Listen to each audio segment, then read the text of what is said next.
Welcome to today's Voices of Ecosystem vlogcast, and today I'm really so happy to have a person I really know for a long time now, Pascal Morgan. He's actually, when we talk about ecosystems, he's actually a living ecosystem because I know him from other people from my network. He knows really many people. He's connecting the dots to different topics, which we will talk about in a second. So Pascal, first of all, welcome here to today's session. Happy to be here. Well, Julian, as always, it's a pleasure talking to you, and thank you very much for the invitation. It's great to be on your show. Perfect. So Pascal, I just said you, on the one hand, you know a lot of people, but you also have a lot of experience in different topics.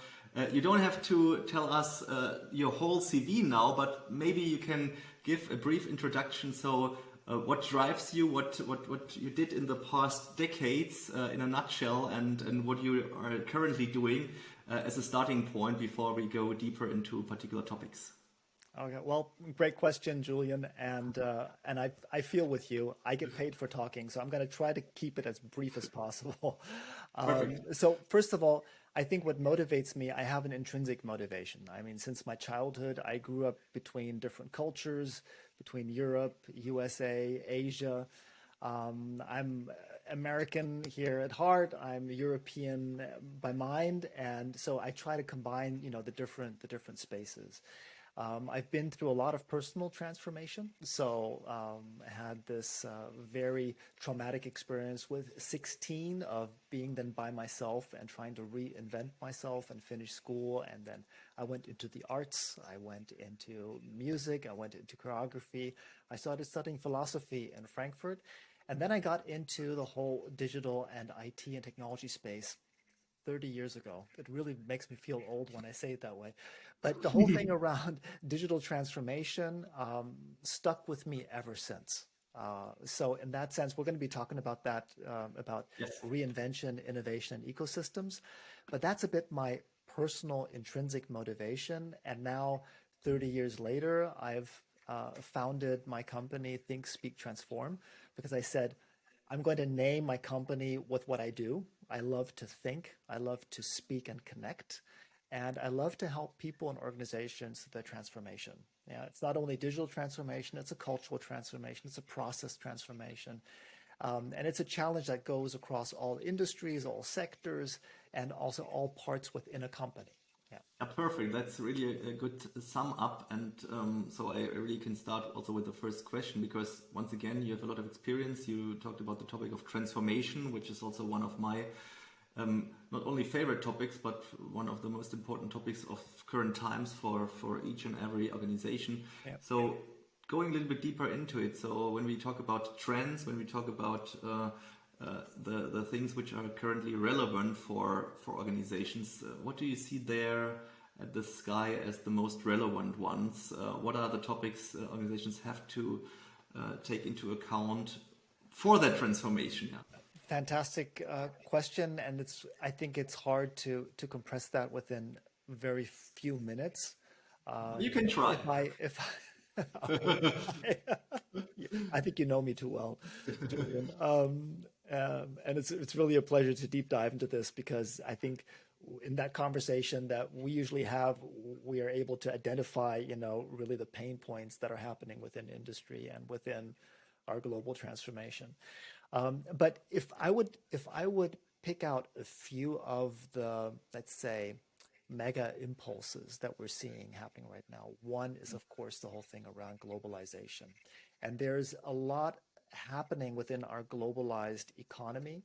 So we're talking about, this, let's say, dichotomy between globalization and protectionism, nationalism. We see the centrifugal forces within Europe, for instance. Yeah, Europe's supposed to be like one unit, one market, and there are countries that are breaking away, literally, and there are also countries that are still, checking their boundaries and trying to find solutions to actually protect their own national economies. What's the new thing on that? Because globalization in this one Europe versus different Europes is something which is already relevant for a longer time, isn't it? Or where's the new thing in it? Well, I think right now it's more like gasoline being poured into the fire, literally, actually, a fossil fuel. But so I Yeah. see there's a lot of things around the whole energy value chains, technology value chains, and also financial value chains. And they're being disrupted right now very, very strongly, especially due to the Russian war in Ukraine, where we're seeing that a lot of these energy value chains are being disrupted and they're being changed. And we just had the report from the Global Climate Committee that we're actually not going to be able to hit the 1.5 mark. So we have, due to war, the disruption of energy value chains, due to the situation of we're not being able to achieve our sustainability goals that we actually signed up to. That's also disrupting our energy value chains. We have to rethink a lot, and I think there's a lot of speed coming to it. So not so much something new, but it's something more accelerated. And accelerated at a speed, we're going to be talking about that also with technology and artificial intelligence. But there's a new speed that we're seeing. And that also goes to the whole thing around technology value chain. So I spoke about energy, now about technology. We see the whole thing around the Pacific region. It's a lot of geopolitics. China, Taiwan. Taiwan actually being the core backbone of our IT and chip industry. And the dependency that we have on a global scale and that's also like somehow at risk. And, there's a lot of industry going back to the US, producing chips there, producing technology here, also within Europe. Again, this kind of swinging back and forth from globalization to centralization again. So we have to rethink the way how we model our ecosystems moving forward. Those are really massive impacting factors. And last but not least, financial value chains, money value chains. We saw now with the collapse of the Silicon Valley Bank just a few days ago, and now the ripple effects are going through the whole financial industry. We thought we could contain it. We thought it's only Silicon Valley and only the startups.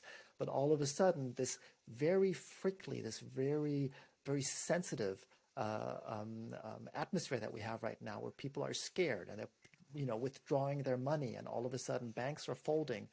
And even though Credit Suisse is not directly interconnected with it, there is a kind of ecosystem, let's say, short circuit, yeah, where there's trust. The whole financial system is built on trust. And the moment you erode trust with your investors, they start withdrawing. And when they withdraw their deposits, their funds, if then the central banks and they are hiking their interest rates, when that is not aligned with what banks have done in building their own securities, all of a sudden you're bringing things to a collapse. And that's where you notice where there's, and I think I'm going to pay probably into your proposition, where there, from my perspective, there's a lack of understanding of how to manage ecosystems in a productive and in a more sustainable way. Yeah. When going back to the financial crisis, do you see a similar risk as in 2018 right now, or is it today more controllable? Do we have learned out of that as states, as governments, as institutions, as companies, or is it kind of a similar situation with the same risk? Yeah, that's actually that's a good question, because that we're going to have to see how this is going to play out. I do think compared to 2008 with the financial crisis, there have been some provisions been taken, and I think we have, for instance, here with the European banking system, we have larger buffers, we have better fail-safe frameworks. But again, if you look back into the US, these fail-safe measures are more like for the top large banks, but the local, the medium, the, let's say, state banks, what we think are like small in the US, they're actually quite big. Those less regulated banks, and they do have, like the Silicon Valley Bank, they can have quite a strong ripple effect going through our systems. So I think we are better prepared, but it's hard to counteract anxieties and fear. And right now, the worst thing we can do is to withdraw money out of innovation, out of transformation. And that's what I see what's happening. So Silicon Valley has been working together with, 50% of, US startups. That is a massive impact that we're going to be seeing there. And right now, due to, for instance, the climate crisis, it is so important that we invest into innovative technology companies, that we invest into solutions and into R&D, that we can actually build resilient industries of the future. Yeah. Very interesting also to see this really broad perspective and how this is connected: financial services industry, sustainability, and obviously one of your favorite topics you also mentioned, artificial intelligence as one of the key leading technologies. And maybe we can deeper into that, especially with ChatGPT. Now also the broad mass has experienced at least some parts of that was possible with AI. So maybe you can let us share a little bit more about what you see, what you know, what you have experienced in terms of, is it now the breakthrough of AI as a sharp question, and what does it mean to the world of business? Wow. So the thing is that the breakthrough of AI? I think yes, but probably not the way how a lot of people perceive it. So I do differentiate on, what is actually AI, what is specialized AI, what are the different levels of AI that we can take a look at, and when are we going to be achieving, like, let's say, a super powerful general AI that can really exceed human expectations, not only within a vertical, but also on a horizontal level. But to take a step back and to get out of this science fiction kind of feeling and talk about what's really happening on the ground and in the industries today. So with the advent of large language models, with the LLMs, and we're also seeing now the new branding of MLLMs, so multimodal large language models that are not only processing text input, but we can also hold up a picture to the screen. And I don't know if you saw the GPT-4 presentation where Greg, the co-founder of OpenAI, just actually drew like a square and wrote like, this is going to be a joke website, and I want to have an input field here and a button here. Can you please give me the code for that website? Just held it up as a picture, scanned it in and sent it in to GPT-4. And GPT-4 was able to analyze the picture, understand the context, what he wants to achieve, and then really model an HTML, JavaScript, CSS website that is functional as a website to, create jokes. Long story short, there is something happening right now, and we are not sure where this rabbit hole is going to lead us to.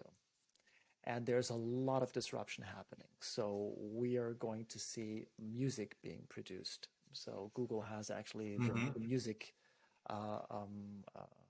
gaming library. Gaming. We're going to see a lot of different services. I think that we even have these Twitter challenges now where people are saying, GPT-4, I have $100. Please turn me into a successful business person. What is my 3-month plan down the road? What do I need to do? And then GPT-4 comes up with these business ideas, and you set up your own sustainability products website, or your eco-friendly or whatever. Those are all like fun exercises. The only thing is that GPT-4 now, with the better precision, I mean, GPT-3 and ChatGPT, they did not score well in academic tests and challenges. They did not score well in conciseness. They did not score well in accuracy, factual accuracy. And GPT-4 has leapfrogged that again, right? So we're talking about, scores in biology, scores in maths, and in different academic fields, upwards of 80% actually, or even the 99th percentile of scores. So that said, we're going to see a lot of disruption in everything that has to do with content, with producing things, with also creativity, with pictures, with music. It's also going to be a big challenge on trust. Yeah, can we actually trust things that we see, that we read? There's this whole bubble that's coming towards us, and we're not really sure how this is going to impact us. And I see it's going to be impacting across all of our industries. I just had a conversation lately with somebody who's actually leading the recruiting process for programmers for a large European or actually international company, and they're looking for great skills to create industry-wide platform Mm-hmm. services, microarchitecture platform services. Long story short, there are things that GPT-4 could do that where we don't need programmers actually anymore.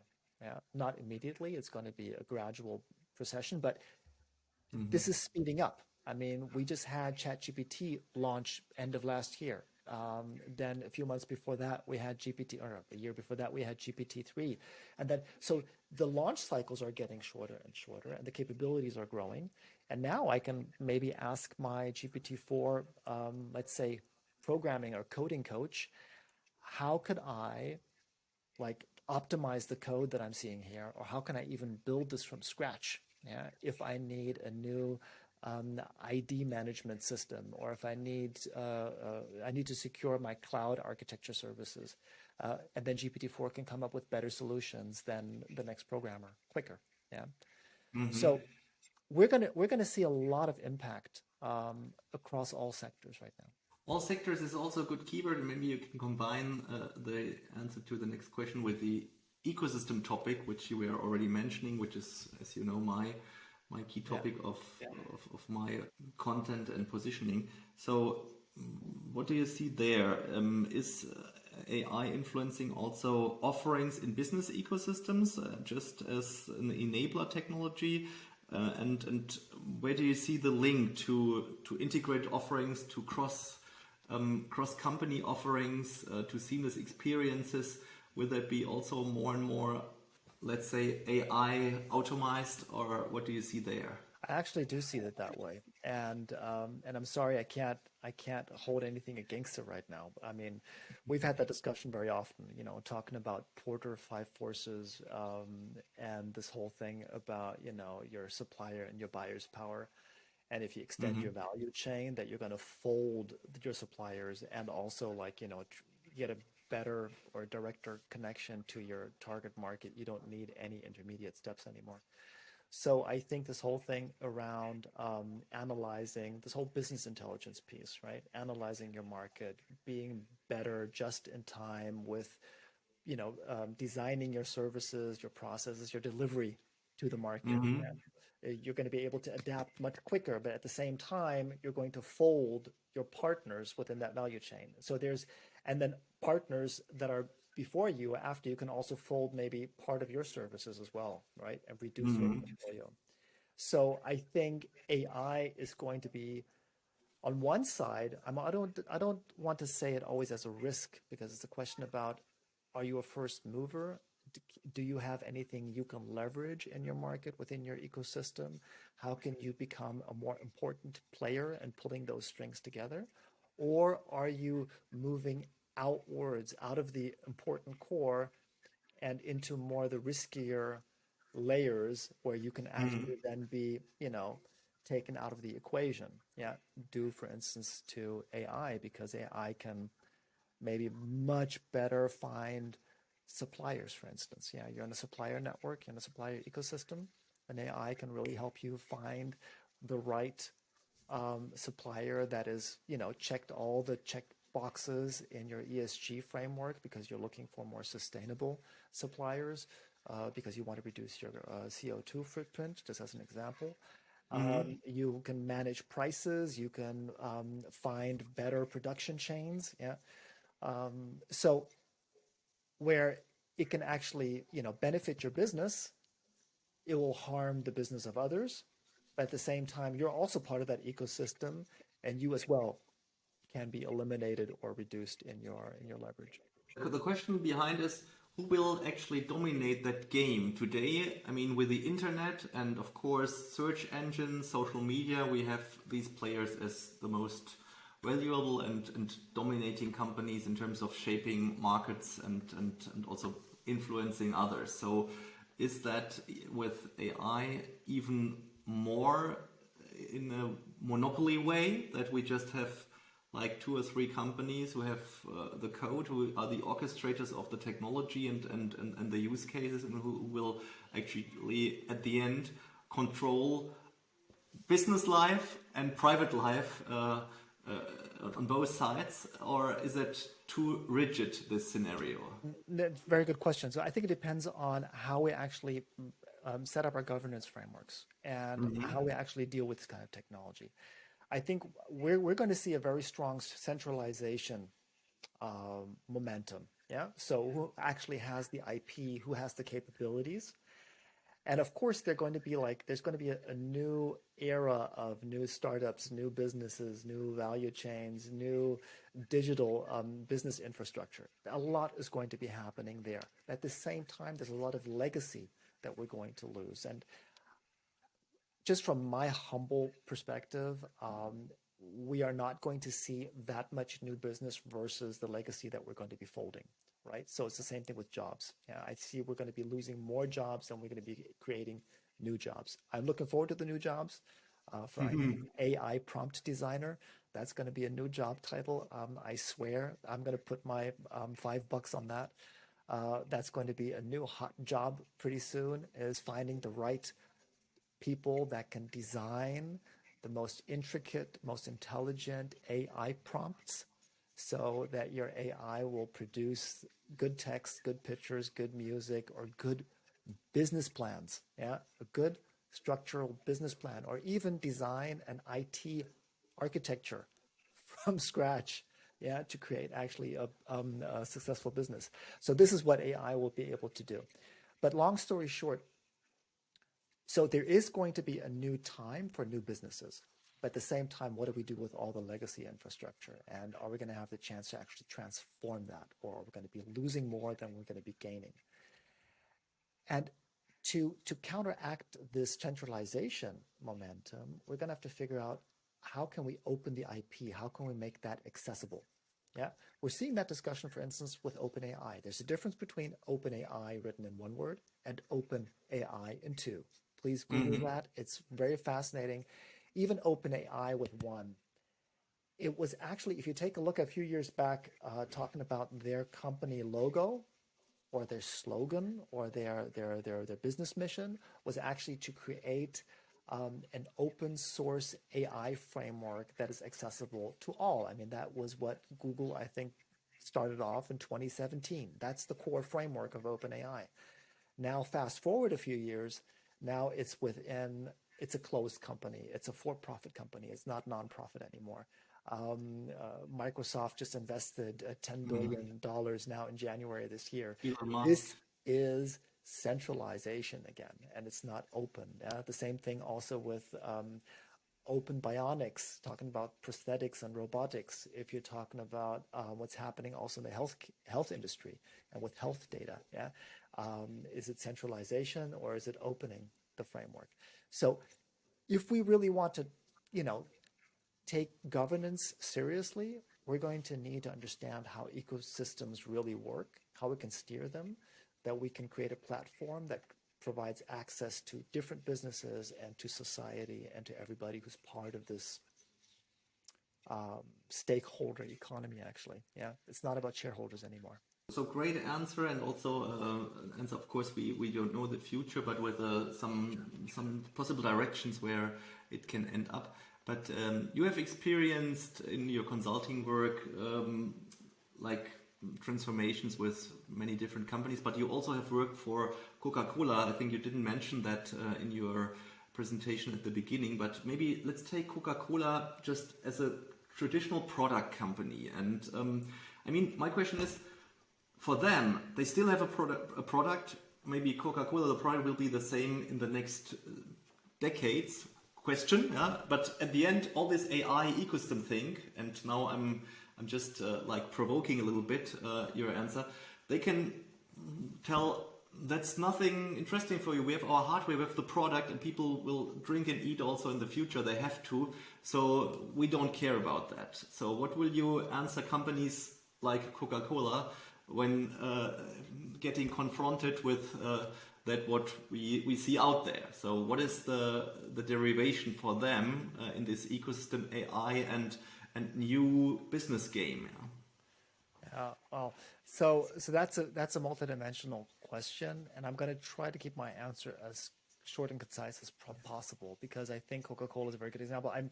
I had the honor and the pleasure to work for them a few years ago as the CIO here for Germany and IT innovation director for Europe. So the whole thing around innovation was very important, but now, if you take a look at the changes in the whole ecosystem, and it's not only the production ecosystem, the sourcing, the producing, the distribution, but it's also the consumer engagement, it's the consumer sentiment, it's also bringing back value to your communities. So it's not only value with jobs, but also around sustainability. So Coca-Cola had to face and is still facing a lot of challenges, also scrutiny on how does it actually approach sustainability in its DNA, talking about sourcing water, talking about plastic pollution, talking about recycling, talking about being net zero in water and CO2, but also creating jobs in developing countries and distribution networks and how to, for instance, open up the distribution networks, for instance, years ago, where like this last mile project of helping the distribution of medical aid to rural areas, and knowing that Coca-Cola has a very extensive distribution network to piggyback the medical aid and bring that also to towns. So there's a plethora of challenges that a global player like Coca-Cola is faced and can master if done intelligently and also more inclusively, to understand who is part of this whole stakeholder ecosystem. So those are the families, those are the kids, those are the shores in some South Pacific island. Those are, if I take that all into the equation, then I understand what my role is within that ecosystem and how I can leverage that. Am I an orchestrator? Or am I just an enabler? Or am I even further beyond that? How can I get into that system and become more important? And then really start, moving the needle in my industry, and with that, remain relevant. Because if I don't play the role of being an orchestrator within my ecosystem and have that with purpose and authenticity, I'm going to lose that role relatively quickly. Interesting answer in the way that you can, or companies like Coca-Cola and others have to rethink themselves from an asset perspective. And your example with the distribution network is, I think, it's very compelling. I may add, Julian, I was trying to answer on a very fundamental level. And of course, there are like breakout levels where I can go like, okay, how can I optimize a distribution network? And that's where, for instance, AI can help. Because, if you're talking about a multi-node distribution network, where do you send your logistics, your trucks, your ships, your planes? And if you want to really calculate the best route for something, for like a whole fleet of 1,000 vehicles, with every additional node, your equations and math, go up exponentially, and they're very hard to calculate. And that's where AI, for instance, can really help with calculating and predicting certain distribution models. That is what I would say, that's an incremental innovation. That's an incremental optimization that can help you incrementally strengthen your role in your ecosystem. So, and there are also other examples. Like, for instance, at my time, we had, the freestyle machine that was actually producing soft drinks on site. So at a movie theater, for instance, you had this machine and it was equipped with flavor cartridges, and it could mix up to 140, theoretically 140 different flavors. I think we rolled them out with around 100. And it would carbonize the water, and it would actually produce the drink on demand when you were in front of the machine and you had your empty cup in your hand and you put it in there and you would have this touch screen. And even further, you would also have an app on your device, and then you can actually program your preferences. It would recognize you and so forth. That's also folding whole production and distribution chains into a machine on site that would then have business intelligence understand your preferences, will be able to feed back that to the company and have field testing available on a global scale, giving you Hmm. feedback what is being consumed at any given time, real time, to understand your, your strategic business decisions moving forward. Yeah. That again, even though it sounds very revolutionary, but it's also incremental. Yeah. If you want fundamental transformation, you have to dig a little bit deeper and try to understand what is your role within your community. Yeah. And how can you actually create value across all value chains, right? Because we have to, in an ecosystem, let me just Yeah. one line. In an ecosystem, from my perspective, you need to think end to end. Yeah. And end to end means you need this new awareness of total cost of ownership. Yeah. What does the production, the distribution, the consumption of a product really cost in resources, in money, in work, in labor, and also pollution and ecological pressure that you're creating? Yeah, because you're extracting resources. Are you giving resources back? Yeah, or are you just polluting and you're actually killing that, that recycling chain? Yeah, so it's it's this whole thing about total cost of ownership that we have to start integrating into our ecosystem thinking. Yeah, and how do we play a role moving forward?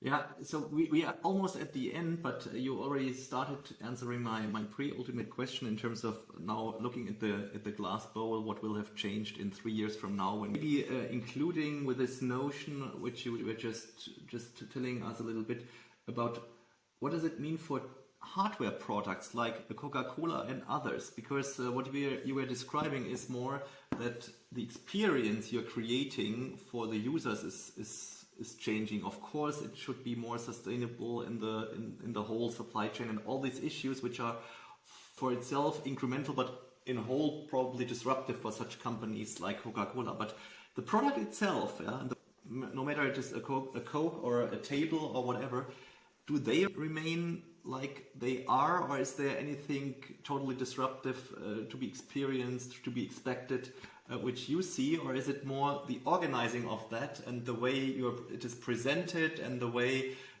companies are integrating devices into it and so on and so forth, or do you also see there some disruption in the future? So, what is your opinion about that? Well, in 3 years from now, and it's funny that you're saying 3 years because 3 years is a tough one. I mean, 10 years you can dream and you can have a vision. Yeah. Next year is like You a can do little bit. both. So let's say 3 and 10, because you can say in 3 years there's no much change, but I'll in take the 10, challenge. I'll take the challenge. yeah. So in 3 years, you know, working as an executive and as a strategist for different companies like Coca-Cola, Deutsche Telekom, AOL, I think in 3 years now, things are going to become much more fluid. Yeah. Hmm. And it's more like a moving target. And over the last, 5 years, I've built a good network on coaching startups. Yeah. So, every year I have cohorts of startups that go through my coaching process. And that's what that's what I expect to see in 3 years is to have even more enablement and more empowerment of people starting their businesses, having access to data, having access to technologies, having access to knowledge to build businesses that matter. Yeah, that Hmm. matter for, not only creating jobs, but matter for the communities, that matter for our ecology. And then also for a hopefully still globalized economy. Yeah, I do see the pendulum swinging a little bit back right now, but I do hope that we're going to get through these very challenging geopolitical times and come to a more peaceful and a more liberated society where collaboration, yeah, and respect for each other and interaction is much more important and creating purpose. But to answer, your question about how do I foresee the future of certain companies, that's a tough one, and I think it really depends on what strategic choices they make.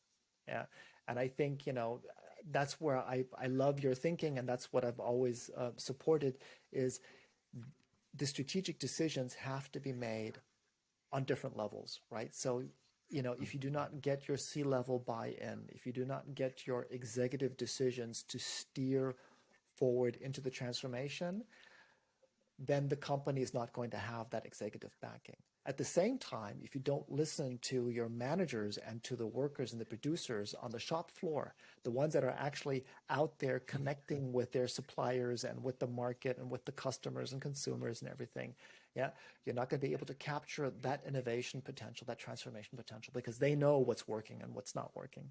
That's already a good closing remark, but that leads me to my really ultimate question, because now I come back to that my introduction at the beginning. So where do you personally integrate or act with an ecosystem mindset in your, maybe also in your private life? Is it the networking aspect? Is it something different?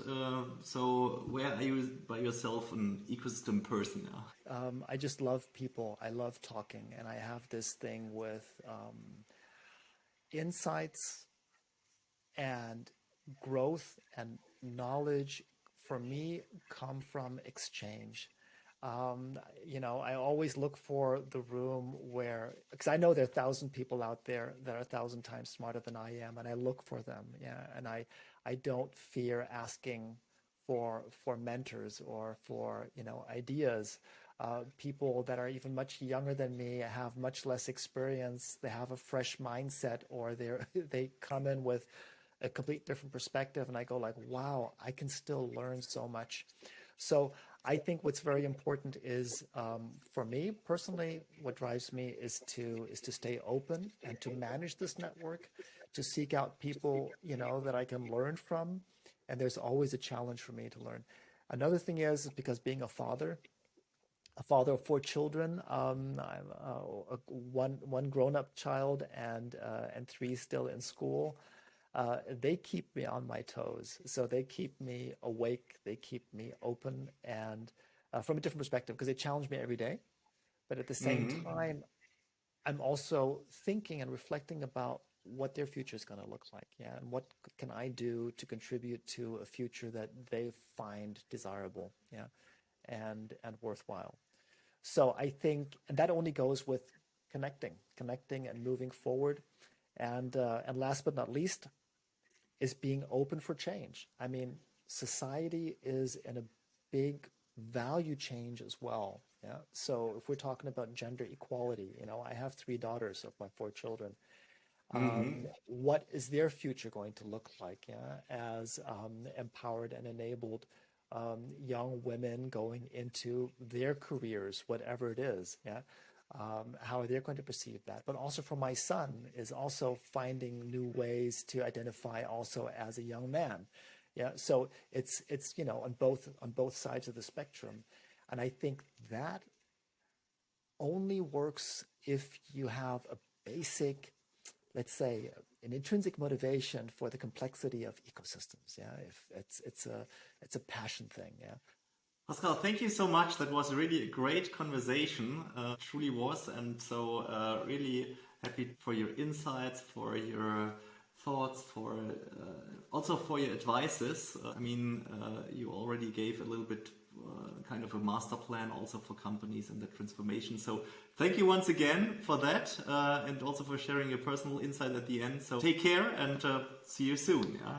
Thank you. Julian, thank you very much for having me. It was a pleasure, like always. I look forward to our next exchange, and thank you, and goodbye, and take care.